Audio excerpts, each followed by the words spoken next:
Good evening, beautiful souls, and welcome back to Aislin's Enchanted Path. In our last video, we explored the OverWorld itself, the highest level of the OtherWorld, the birthplace of life, and the realm of descent. Tonight, we're going to journey even deeper into this level by looking at its 8 primary planes. I've decided to stick to just 8. That's it.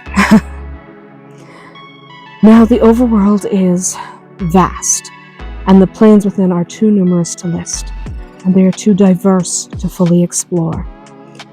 But we are going to stick to just 8 that represent what a lot of people have experienced when they journey astrally to these realms. I'm going to give them basic names. They're important, and they're worth understanding. It's also not required. Alright? Each one of these planes is unique, and each offers its own lessons for meditation, journeying, and spiritual growth. If you do begin exploring other planes of existence, know that you can dive down that rabbit hole for eternity.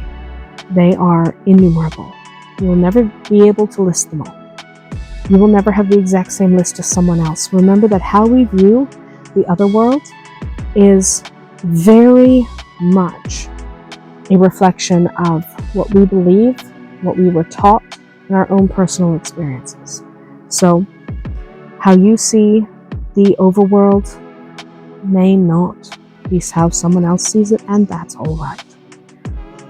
Still, for spiritual growth, it is important to know that these different planes exist, and they're worth the time it takes to explore them. So let's start. I like to start with something very simple. I'm going to use simple, plain, direct terminology. You might call these planes something else, but still have experienced this plane before. This is one of the most colorful, and I just name it the plane of color. It makes sense. This plane is exactly what it sounds like, a realm of pure color and light. Imagine being surrounded by vibrancy so intense that it has its own energy. Here, colors are not just visual shades, but living forces that hold spiritual meaning. Many who visit this plane describe it as uplifting, inspiring, and deeply healing. It's also beautiful. Next, we have what I like to call the plane of joy. This is the realm of pure happiness, where laughter and lightness fill the air. When you enter this plane, you shed your earthly worries. It is a place of relief, renewal, and delight. For many practitioners, meditating on the plane of joy is a reminder of the simple beauty of existence, and that joy is sacred in and of itself. Now, you probably call this something else. I have chosen the most basic names.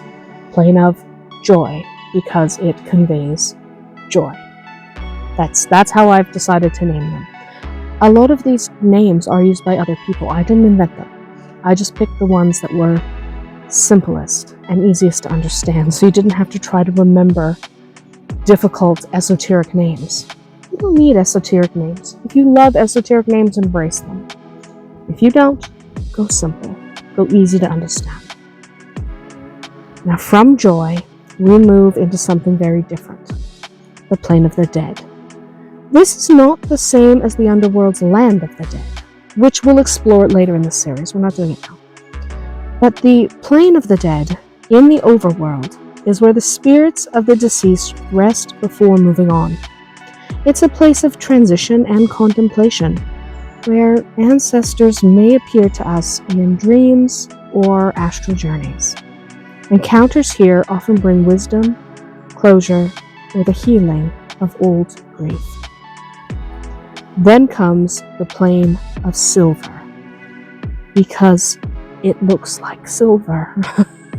Silver is the color of the moon, of reflection, of hidden knowledge. This plane represents purity, clarity, and quiet revelation. It is often associated with divination, insight, and the mysteries of the subconscious. Many describe it as a place of mirrors, where truths are revealed not through words, but through symbols and reflections. Now, the plane of clouds follows. Here, the air is light and shifting, filled with fog and drifting mists. It is a realm of mystery, of things hidden just beyond plain sight. The plane of clouds teaches patience, trust, and faith. Sometimes in our spiritual journeys, we must learn to walk through the mist without needing to see the whole path. This plane embodies that lesson, and it teaches it well. From the clouds, we descend into the plane of the sea. This is an endless expanse of water, powerful and ever-moving. It represents the unconscious mind and the deep emotions that lie beneath the surface of our awareness. In the plane of the sea, we confront both beauty and danger. The water can comfort, but it can also overwhelm and drown. Many seekers find this plane both healing and humbling, because it can do both. Then we encounter the plane of play, or the plane of leisure.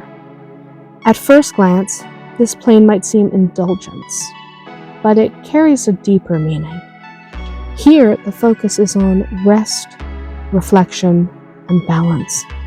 Too often, spiritual seekers push themselves endlessly towards growth, forgetting that rest is sacred too.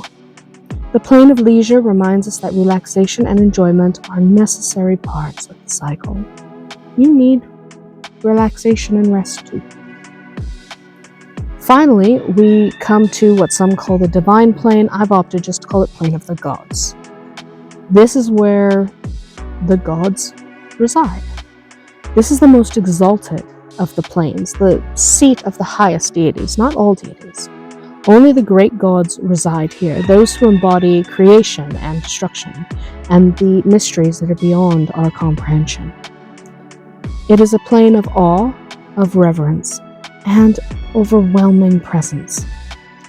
Few approach it directly, let's be honest, but even glimpses of it during meditation or vision work are profoundly transformative. Now, these 8 planes, let's be very basic in how we name them: color, joy, the dead, silver, clouds, the sea, leisure or play, and the gods or the divine. They are not the only planes of the overworld, but they are important, and they are, or tend to be, fairly consistent among astral travelers. They'll tell you of a plane that has these features. They'll call it something else, right? But they'll be talking about the same thing.